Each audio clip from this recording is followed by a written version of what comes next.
ശ്രീ ജയചന്ദ്രൻ, ഇന്നിപ്പോൾ ഏതായാലും സഭ അനിശ്ചിതകാലത്തേക്ക് പിരിയേണ്ടി വന്നു.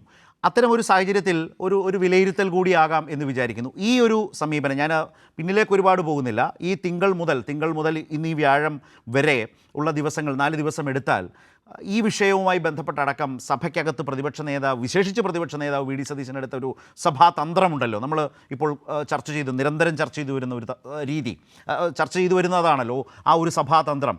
ചർച്ചയേ ഇല്ല, പക്ഷേ സഭ മുന്നോട്ടും പോകണ്ട, സഭ വേണ്ട, ചർച്ചയും വേണ്ട.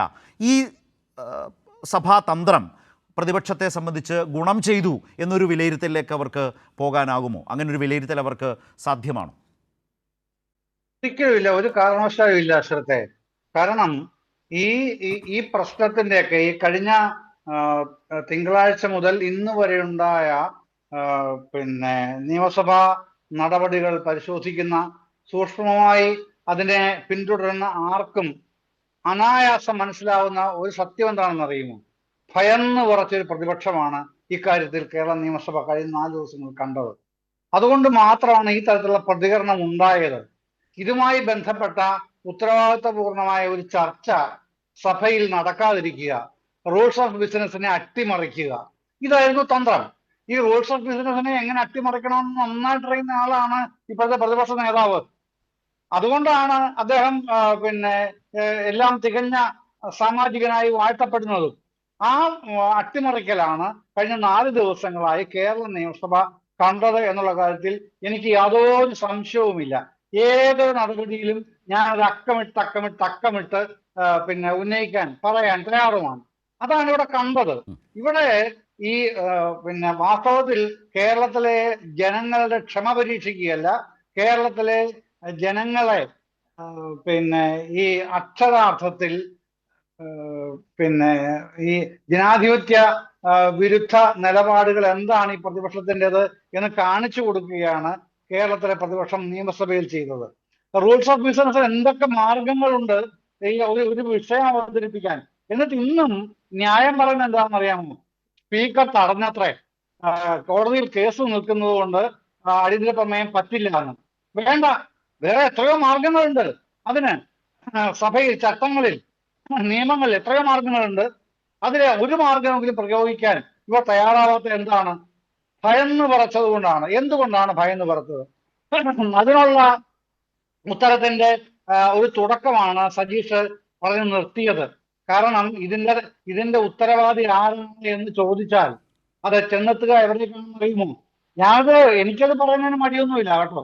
അത് ഈ പോറ്റിയുടെ, ഉണ്ണികൃഷ്ണൻ പോറ്റി എന്ന ഈ തിരിമറിക്കാരന്റെ പിന്നിൽ പ്രവർത്തിച്ചത് കേരളത്തിലെ കോൺഗ്രസിന്റെ നിയമസഭാ കക്ഷി നേതാവാണ് എന്നുള്ള നിലയിലേക്ക് കാര്യങ്ങൾ അടുത്തുകൊണ്ടേയിരിക്കുന്നു എന്നുള്ളതാണ് ഏറ്റവും പ്രധാനപ്പെട്ട കാര്യം.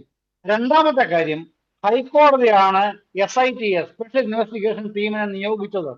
എന്താണ് ഇവർക്ക് മാനവും മര്യാദയും ജനാധിപത്യ ബോധവും ഉണ്ടെങ്കിൽ ഈ സേനാപതി വേണു, ക്ഷമിക്കണം, താങ്കളുടെ പ്രിയപ്പെട്ട സുഹൃത്താണ്, പക്ഷേ എന്തുകൊണ്ടാണ് സ്പെഷ്യൽ ഇൻവെസ്റ്റിഗേഷൻ ടീം, ഹൈക്കോടതി നിയമിച്ച ആ ഉന്നതമായ ആ ഒരു ബോഡി 6 ആഴ്ചക്കുള്ളിൽ നിങ്ങളുടെ റിസൾട്ട് തരണം, അന്വേഷണ റിപ്പോർട്ട് തരണം എന്ന് പറഞ്ഞാൽ 6 ആഴ്ച ക്ഷമിക്കാനായിട്ട് ഇവിടുത്തെ കേരളത്തിലെ പ്രതിപക്ഷത്തിന് എന്തുകൊണ്ട് കഴിയുന്നില്ല? ആ സഹിഷ്ണുത എന്തുകൊണ്ട് നിങ്ങൾക്കില്ല? അതാണ് ഞാൻ പറഞ്ഞത്. നിങ്ങൾ ഭയന്ന് വിറച്ചിരിക്കുകയാണ്, ഒരു സംശയവുമില്ലാതെ പറയാം. എന്നിട്ട് താങ്കൾ തുടക്കം മുതലേ പറയുന്നത് എന്താണെന്ന് അറിയാമോ? ശബരിമലയിൽ ആരോ എന്തോ കട്ടുകൊണ്ട് പോയിരുന്നു. ഞാൻ പറയട്ടെ, ഒരു മില്ലിഗ്രാം അവിടുന്ന് കളവ് പോയതായിട്ട് താങ്കൾക്കൊന്ന് തെളിയിക്കാമോ? അതേസമയം എനിക്ക് തെളിയിക്കാൻ പറ്റും. 2019 ഉണ്ടായിരുന്നതിനേക്കാളും നിങ്ങൾ ആരോപിക്കുന്ന ആ പ്രത്യേക സംവിധാനത്തിൽ 9 ഗ്രാം കൂടുതലാണ് ഇപ്പോൾ ഉള്ളത്. എനിക്ക് തെളിയിക്കാൻ പറ്റും, ഈ ചർച്ചയിൽ തെളിയിക്കാൻ പറ്റും. വേറെ എവിടെയും പോകണ്ട, ഈ ചർച്ചയിൽ ഞാൻ തെളിയിച്ചു തരാം. പക്ഷെ താങ്കൾക്ക് തെളിയിക്കാമോ?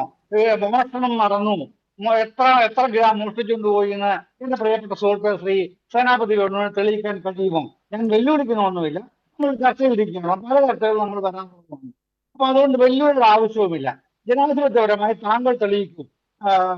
ഈ LDFന്റെ കീഴിൽ, ദേവസ്വം ബോർഡിന്റെ കീഴിൽ, ദേവസ്വം വകുപ്പിന്റെ കീഴിൽ അവിടെ മോഷണം നടന്നു എന്ന് ഞാൻ തിരിച്ചു തെളിയിച്ചു തരാം. 2019 ഉള്ളതിനേക്കാൾ കൂടുതൽ 9 ഗ്രാം 900 മില്ലിഗ്രാം സാധാരണ കൂടുതൽ പക്ഷേ ഇപ്പോൾ തന്നെ ആളുകളുടെ മുമ്പിൽ പല ക്രമക്കേടുകളും ശ്രീ ജയചന്ദ്രൻ വന്നിട്ടില്ല. ഇപ്പോൾ സസ്പെൻഷൻ അതിൻ്റെ ഭാഗമായി സംഭവിച്ചിട്ടുണ്ടല്ലോ. ഇപ്പോൾ മുരാരി ബാബുവിനെ അങ്ങനെയാണെങ്കിൽ എന്തിന് സസ്പെൻഡ് ചെയ്തു? ഇതിൽ പല കാര്യങ്ങളും അങ്ങനെ കൊണ്ടുപോയി തിരിച്ചു കൊണ്ടുവന്ന ദ്വാരപാലക ശില്പത്തിൻ്റെ സ്വർണത്തിൻ്റെ അളവും മറ്റും അളന്ന് തിട്ടപ്പെടുത്തിയിട്ടില്ല എന്നതുപോലെയുള്ള പല കാര്യങ്ങളും 2019 ബന്ധപ്പെട്ട് വന്നിട്ടുണ്ടല്ലോ. ഇടക്കാല റിപ്പോർട്ടിനെ തുടർന്ന് അന്തിമ റിപ്പോർട്ട് ദേവസ്വം വിജിലൻസിൻ്റെ തന്നെ നാളെ വരാൻ പോകുന്നു. ഹൈക്കോടതിയുടെ പ്രത്യേക അന്വേഷണ സംഘം ഇപ്പോൾ പരിശോധിക്കുന്നു. ഇത്തരം ചിലപ്പോൾ ഒരു മോഷണവും അവിടെ നടന്നിട്ടില്ല എന്ന് തെളിയിക്കാനാകും എന്ന് താങ്കൾ പറയുമ്പോൾ തന്നെ ഇത്തരം പല പ്രശ്നങ്ങളും ഇതിനോടകം തന്നെ ശരിയല്ലാത്തത് അവിടെ സംഭവിച്ചിട്ടുണ്ട് എന്നുള്ളതല്ലേ ഒരു പൊതുചിന്ത? അല്ല, അതുകൊണ്ട് ഞാൻ അവിടെ മോഷണവും നടന്നിട്ടില്ല എന്ന് തെളിയിക്കാനാകും എന്നല്ല ശരത്തെ എന്റെ ആർഗ്യുമെന്റ്. ഞാൻ പറഞ്ഞ ഇപ്പോഴത്തെ വിവാദത്തിലെ കാര്യമാണ് പറഞ്ഞത്. അതേസമയം മറ്റൊരു കാര്യം കൂടെ എടുത്തു പറയാം. അതിന്റെ ഈ മറുഭാഗവും കൂടെ അത്തരം ചർച്ചയ്ക്ക് തയ്യാറായി എനിക്കത് പറയാൻ കഴിയൂ. 1950 ശബരിമലയിലെ തീപിടുത്തം, അന്നത്തെ വിഗ്രഹം അപ്പാടെ തീകത്തിപ്പോയി.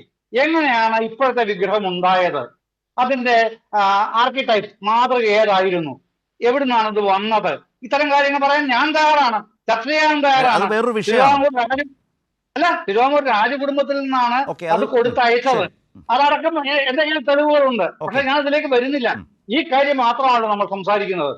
അതുകൊണ്ടാണ് ഞാൻ പറഞ്ഞത്, ഈ പർട്ടിക്കുലർ കേസിൽ പ്രതിപക്ഷം എന്തുകൊണ്ട് നിരായുധരായി പോയി.